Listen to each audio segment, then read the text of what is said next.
Well, the CBCA drivers continue to make their mark at the Stampede. Moses Boldu join me on the desk with more. That's great. The 2 of the top 8 in the aggregate are from the CPCA, not to mention 3 of the top 5 drivers yesterday set the fastest times on day 6. Of course, we have to start with our man, Jamie Labicane in Heat 2, looking to crack the top 16 in the aggregate standings and take some day money as well. Now, he was on barrel 1 with Mark Sutherland on 2, Reg Johnstone on 3, and Colt Cosgrave on 4.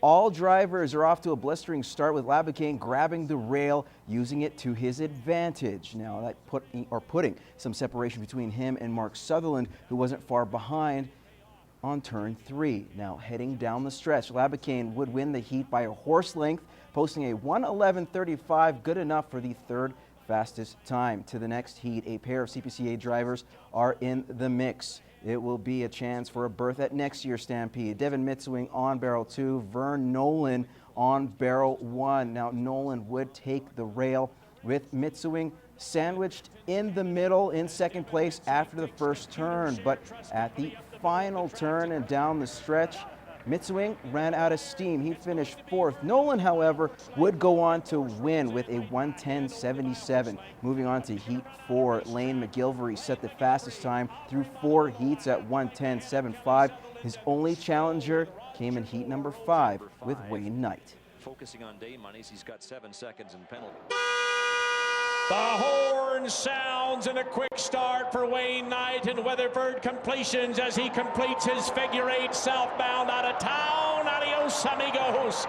Wayne Knight setting a blistering pace again tonight, and on that rail goes Chance Vegan. Knight picking up where he left off on day 5. He built a healthy lead all the way down the final turn.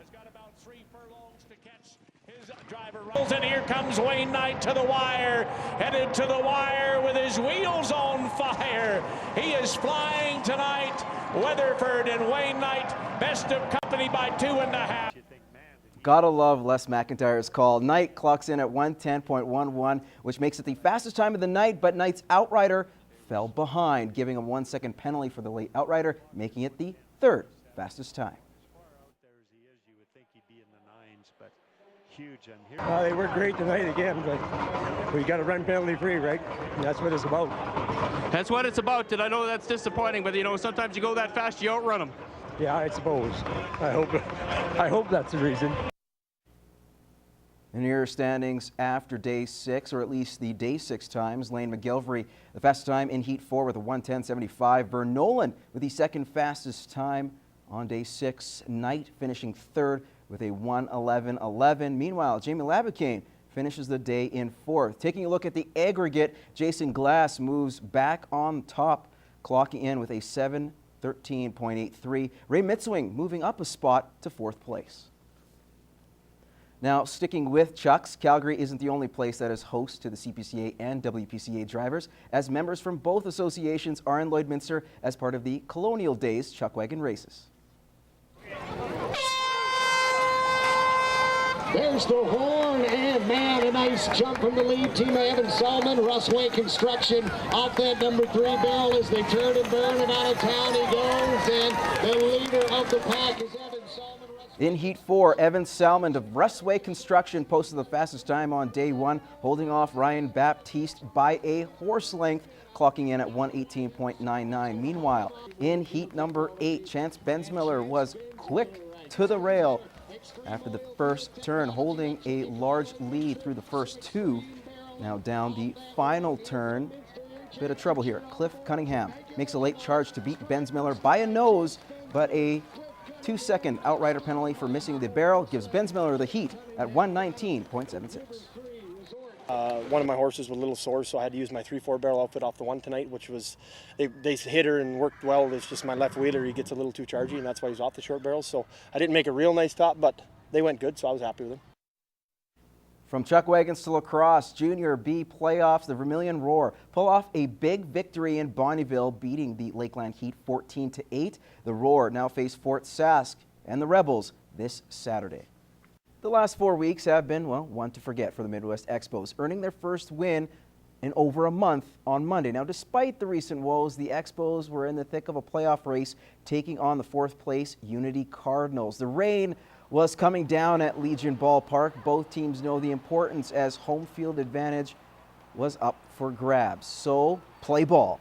Pick it up in the bottom of the 3rd. Tied at 3. Runner in scoring position for John Hines, who loops one to right. Reed flashed rounds 3rd and slides safely to home. Expos in front for the first time in this contest, 4-3. Now the bottom of the 4th. Bases are juiced for those Spos. Flash at the dish.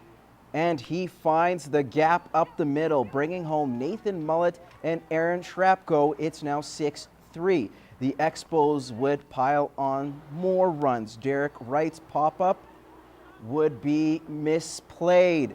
Another run would score, part of a 6-run 4th inning. Mercy rule would take effect after 5. 13-3 was the final. Elsewhere in the NSRBL, the Border City Blue Jays shut out the Standard Hill Lakers 6-0. Jason Fector and Landon Noyes with a home run each, while Wilkie win their 5th straight, that is, 2-1 over the Edam Blue Sox.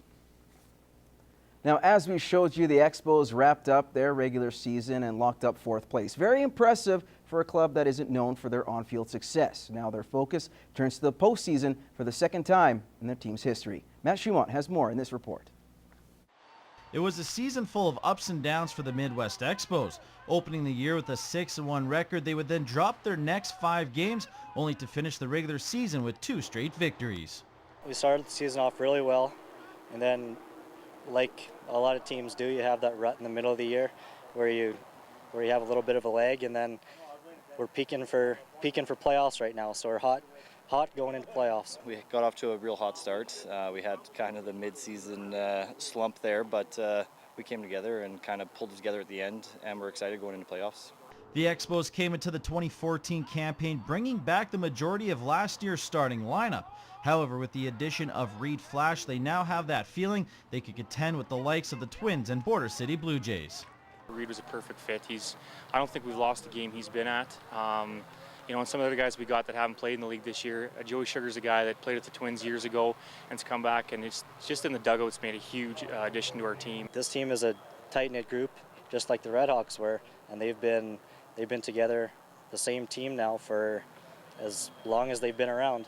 So, just for them to let me join them, I'm happy to. Now, after picking up a 10-run victory on Wednesday over Unity, the Spos have clinched home field advantage for the first round of the playoffs and will take on the Cardinals, who have only won once on the road. It was a big game, and that getting home field advantage against these guys will be huge. They've only won 1 game on the road all year, and they haven't lost at home. So it's a tough place to play in down there, and we're looking forward to getting that series started here. The Legion here it's great. You get true bounces, true hops, and that's something as an infielder, taking ground balls, I appreciate.